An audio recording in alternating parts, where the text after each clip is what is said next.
Yo, what's good, y'all? Welcome back. So today I'm going to be showing you this amazing build that I called the Blood Knife Assassin. This build is focused on three things, which is blood loss, quick damage, and sustain using certain talismans. And if you have trouble using, or if you don't like using quick weapons like daggers or claws, then there's an alternative for a really strong Greatsword that I actually use all the time. There's also a really cool movement perk using this armor that makes you completely silent, along with this, which is really fun to use, so I don't even know what you call it. And obviously I'll be showing you where to get all of this shit, the weapons, the armor, and the talismans. So now this build is actually derived from the Black Knife Assassins that you've seen, obviously, hopefully, and you've seen in the game already. God damn, get off me, bro. I'm trying to do an intro, man. Anyways, the Black Knife Assassins are pretty tough open world bosses. When I was a lower level, I couldn't really defeat them. I had to use a summon. I guess if you can't beat them, you gotta join them, right? I'm sorry. And I was actually surprised to see that there's actually really interesting lore for this, for the Black Knife Assassins. I like making builds that have lore connected to it, so that's kind of another reason why I made this build. Other than the fact that it's really cool and it's really fun to play with in combat. But let's get to it, man. Everything's timestamped, like I said. And hope you guys enjoyed the video, man. Let's get to it. All right, so the first thing you need to know in order to understand this is that there was a knight called the Knight of the Black Knives. Now, this knight involved a couple people, Maliketh, and a couple demigods, one of them being Godwin the Golden. Now, they were gathered together to perform a ritual of some sort. I'm not sure what it was, but it involved using the runes of death from Maliketh. Maybe it was to make their weapons stronger. Maybe that's why Maliketh is called the Black Blade. But either way, the gathering was interrupted by the assassins. I'll get into more detail on who they were later, but right now their objective was to kill the demigods at the gathering. In order to kill a demigod, though, I believe you need a rune of death. So knowing that, one of the assassins actually went and stole one of the runes of death from Maliketh. So with that rune of death, it was imbued inside the daggers that the assassins originally had. I'm not sure how that worked, how they got the rune of death imbued inside the dagger. Anyways, with that dagger, now called the Black Knife, in the description it says one of the assassins actually killed Godwin the Golden with the Black Knife. And I'm guessing he's not the only demigod that died that night. So and that is why that knight is called the Knight of the Black Knives. This kind of reminds me of the Red Wedding in Game of Thrones. Kind of follows the same pattern of surprise, I guess. So yeah, that was a crazy night. It wasn't how they expected it to go. But looking at the Black Knife Assassin's armor, we get a bit more information on who they were exactly. These assassins were all women, and apparently they were Newman. I'm guessing that's like some type of race. And they were all besties with Marika. So this is actually interesting because Marika is the source of the demigods. And did she set out to kill her own creations or whatever? I don't understand. I guess she is pretty evil, yeah, now I think about it. Okay, never mind. Yeah, that kind of makes sense. That was it for the lore. I'm pretty sure I was wrong at some points in there, but yeah, let's continue on. All right, so here's the stats. Now, you want to keep minded endurance about maybe 20 is perfect. You can go higher if you want. That's enough to use the skills and attack and keep your sustain up. So there's also a couple sustain talismans that I'll be showing later, so just keep that in mind. Also, I did the math. With all the weapons, the armor, and the talismans equipped, you come up to a 47 equip load. And in order to keep a medium load, you need a 67.14 equip load. So adjust your stamina accordingly to that if you want as well. Strength and dexterity, keep it about the same. I believe minimum 17 dex, 18 strength. Go higher if you want, of course. Intelligence, you don't need to keep it that high. I had it for some bullshit spell that I was trying. You can respec that into whatever else you want, maybe health or something. And faith, the minimum requirement though is 18 to use the Black Knife. But sadly, there aren't any incantations I'll be showing directly related to this assassin build. You can use like the Golden Vow. Any high damaging incantation spell, you can use it. I'm also a hero class, but you don't need to be. You can be whatever and just become this whenever you want. So yeah. All right, so for the gameplay, our main weapon is going to be the Black Knife. The Black Knife is a dagger that does damage in physical and holy, which is why you see a face scaling there as well. This is at +9 and at +10. The scaling doesn't change, so this is basically what you got. This would be like any other dagger if it didn't have this crazy skill. So the skill is called Blade of Death, and what it does is it hits one person. I wish it was more than one person, but it's just a single target, and it does immediate damage, and then after that it does ticking damage for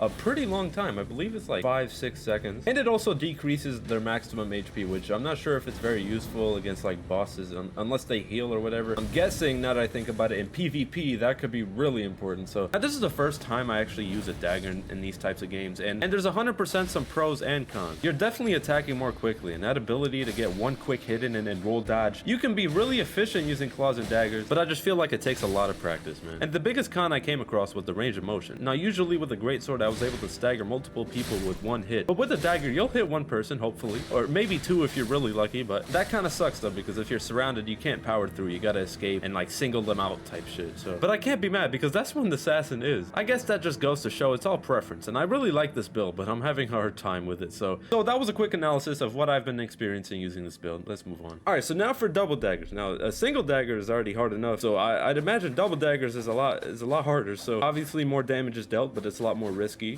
You got to be on point with your roll dodges or whatever. You got to know when to hit, when to back off. Honestly, I'm not even good enough for one dagger, so I'm not even gonna try double. If you want, you can try it out though. Double Reduvia daggers. All right, next up is one of my new favorite weapons, the Bloodhound claws. Now this shit right here is amazing for two reasons actually. First is because it has blood loss and it's claws, so you're gonna be attacking quickly, and that blood loss will proc pretty often. And that second reason is one of those movement perks that I was talking about. It's like, I don't know what to call it. It's called the Bloodhound step. It's like a really fast dodge roll. You could literally hit somebody, get out the way, and you move back far, man. You move back like, so if you're surrounded or you're trying to dodge a big enemy or whatever, then literally just hit LT and boom, it's like you're gone. You're gone just that instant, and you're invisible while you're doing it. So it's like, it's perfect for an assassin build. I just love how this game connects things so well, and I'm just really happy this game exists, man, because I've been waiting for a long time for a good game. Okay, we're getting a bit off track here. The whole weapon, if you double claw it, then goddamn, I mean, you gotta obviously watch out, but this can definitely help if you're trying to escape, hit someone, escape. You know, it's a really useful weapon, very versatile. So scaling is not that good. I got this shit at plus 24. I didn't even know, you know how many freaking, you know, I had to go to the end of the Elden world to find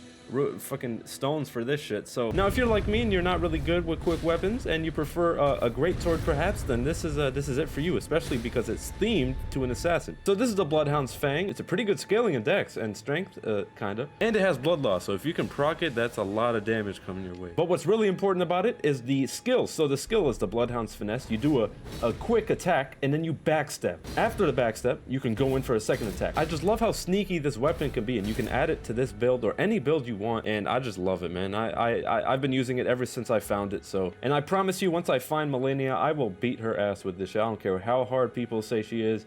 I'm harder. Pause. Okay. All right, we're done with the weapons. We're gonna move on to the armor passive and the location of the armor. So we're rocking one of the sexiest armors in the game, the Black Knife Assassin armor, which also has a passive. If you can hear it, actually you can't hear it because that's what the passive is. It makes your armor silent, or makes your movement silent, so no one can hear you. Not gonna lie though, this does trigger my OCD, so I kind of feel like I need footsteps. So if you want to alter garments, so you can actually change that if you go to your grace and click alter garments. Alter your Black Knife. Damn it, I don't have enough room. You can alter it, boom, and then you can hear your footsteps again. Let me be quiet so you can hear it. So yeah, either way, do whatever you want. And if you don't have the altar garments, I'm not gonna lie, I don't even know how I got it. So I think it has something to do with a golden needle. So as for the location of the armor, it's actually pretty far into the game, so you need to be around maybe level 80 type of thing. It's in Ordina, so quick overview if you don't know how to get there.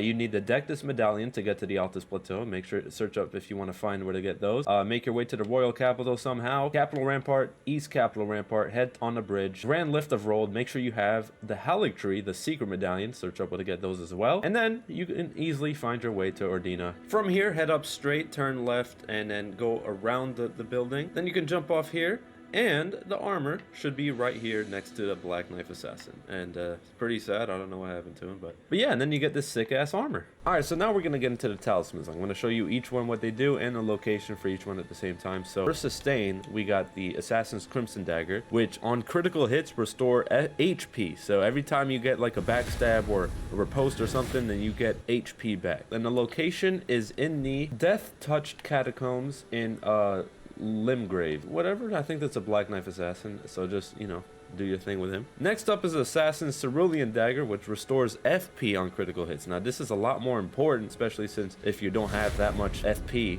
to start with, like me kind of. So it's in the Black Knife Catacombs.